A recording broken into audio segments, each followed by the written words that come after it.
அருமையான கூட்டம். பொம்பளையால் வரக்கூடாண்டியலா, ஒரு ஆம்பளையால இருக்கு. என்ன ஆம்பளையாலும் உட்காந்துருக்கிறது 1000 பேர், இதில் ஒரு 800 பேர்த்துக்கு முகம் தெளிச்சு இல்லையே, பூரா நினப்பு தானா? என்கிட்ட போட்டோ எடுத்தது ஒரு 50 பேர் இருக்கும், அதில் ஒரு 25 பேர் நிறைய போதை என்னையை எடுக்கணும்னு சொல்லிட்டு அவர் முகத்தை எடுத்துட்டு போயிட்டாப்புல. என்னத்தை சொல்ல, தமிழ்நாடு எப்போ திருந்தோம்னா இந்த டாஸ்மாக் கடையை அடைச்சா தானே எல்லாத்துக்கும் நல்ல வாழ்க்கை.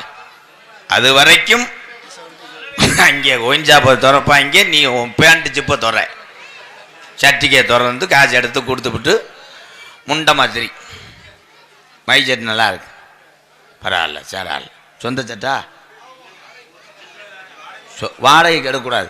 நைட்டு 1 மணிக்கு வந்து குழாயை கேட்பேன். அப்போ நீங்கள் 2 பாஞ்சு உருண்டை நாடகம் கெட்டுப்போம்.